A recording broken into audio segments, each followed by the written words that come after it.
इन दिनों जो मोदी जी जो है अमेरिका से रिश्ता खराब होने के बाद जो है जापान की यात्रा पर और नेक्स्ट जनरेशन की बात कर रहे हैं।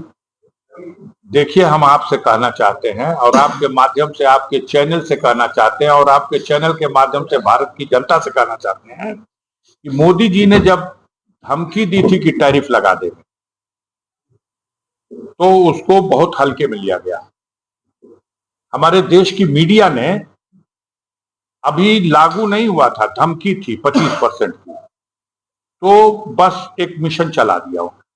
परिणाम यह हुआ कि 25% पहले कहा, फिर 24 घंटे के बाद उसको 50% कर दिया। और 50% भी उसने कहा कि अभी लागू नहीं कर रहे हैं, घोषित करते हैं 50% और लागू करेंगे 27 तारीख को। लेकिन हालत ऐसी आ गई कि परसों 27 थी, परसों वो लागू हो गया। बड़ा गंभीर सवाल है। 20 लाख से ज्यादा लोग बेरोजगार हो जाएंगे। सूरत की, कानपुर की, अहमदाबाद की टेक्सटाइल मिलें बंद हो रही हैं, बंद हो गई हैं। भिवंडी की तब तिराह तिराह मच गया है हर तरफ। आपके बगल में भदोही में कानून उद्योग ठप हो गया है। आप सारे मीडिया के लोग खबरें चलाइए, लेकिन संभाल के चलाइए। जब समय से पहले ज्यादा उछलता है आदमी तो कभी कभी दाव उल्टा पड़ जाता है। ट्रंप की जीत को हम एक उत्सव के रूप में इस देश में मनाए। अब की ट्रंप जीत गया, जैसे वो हमारी जीत थी। और उसके बाद की परिस्थिति जो आई तो इतना लानत मलामत कर दिया कि टैरिफ दुगुना हो गया। और जब 50% लागू कर दिया तो हमारे देश की, अंतर्राष्ट्रीय स्तर पर हमारे देश की मीडिया का क्या मुकाम है उसको मैं नहीं बताऊंगा, मुझे शर्म आ रही है। लेकिन डंके की चोट पर लिखा बहुत से मीडिया के लोगों ने, दिखाया और बोला कि मोदी के ट्रंप के टैरिफ लगाने का कोई असर भारत पर नहीं पड़ेगा। मोदी ने उसकी काट निकाल ली और ये देश की जनता को गुमराह करने के अलावा कुछ भी नहीं। कोई काट नहीं निकली, उसका असर नहीं पड़ेगा, यह कहना एक कोरी बकवास थी। असर पड़ा है, नुकसान उठाना पड़ रहा है। ऐसे हालात के लिए आज देश में, बाजारों में ऐसे ही रौनक खत्म है।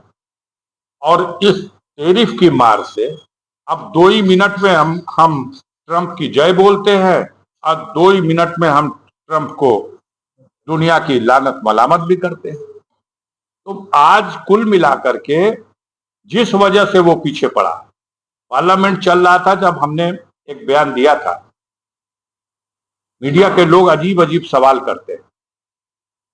हमने यही कहा था कि सारा देश मोदी जी और सरकार के पीछे खड़ा था, सारा संपूर्ण विपक्ष खड़ा था जब वहां घटना हुई पहलगाम में, तो इसका मुंहतोड़ जवाब दिया जाए।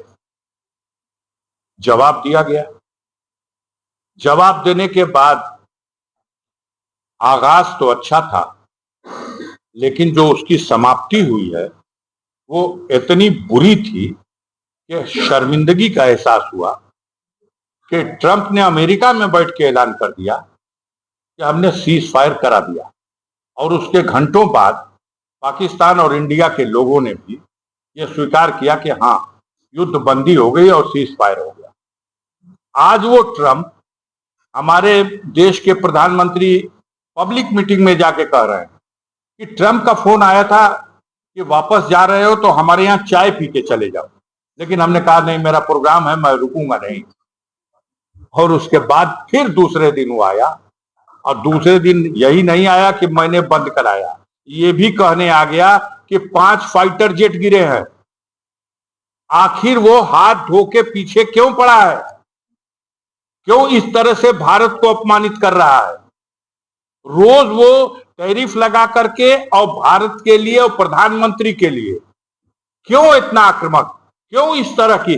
अगर उसके जवाब नहीं दिए जाएंगे तब तो जो आम चर्चा है कि अडानी जी का मामला वहां पानी मर गया है, इनके खिलाफ कोई मामला दर्ज कर लिया गया है, उनका सम्मन भारत सरकार को भेज दिया गया है और अडानी जी को बचाने के लिए अब हमारे मुंह से आवाज नहीं निकल रही है और वो मनमानी करता जा रहा है।